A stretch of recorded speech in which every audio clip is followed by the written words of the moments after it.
দর্শক সরাসরি দেখছেন এই মুহূর্তে একজন নারী শিক্ষককে ধরে নিয়ে যাওয়া হচ্ছে পুলিশ। তারা আসলে রাজনীতির শিক্ষা ভবনটি রয়েছে সেখানে তারা আসলে কাপড় পরে শুয়েছিল।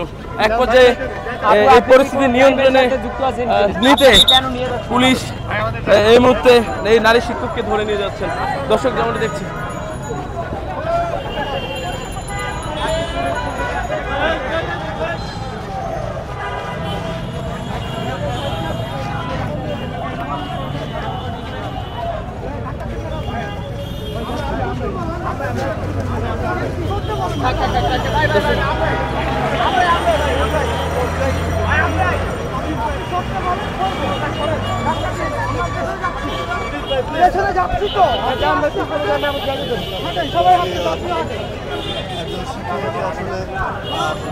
দেখছেন আসলে আজ সকাল থেকেই আমরা যেমনটি দেখেছি যে শিক্ষা ভবনে যে চত্বরটি রয়েছে সেখানে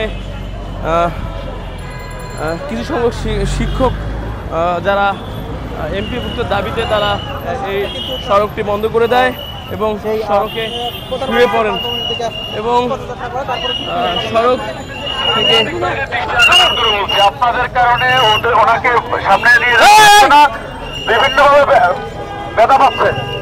একটু লক্ষণীয় বিষয়, সাংবাদিকরা একটা নির্দিষ্ট দূরত্ব বজায় রেখেছেন, তারপরে কিন্তু সাংবাদিক ভাইয়েরা নির্দিষ্ট দূরত্ব বজায়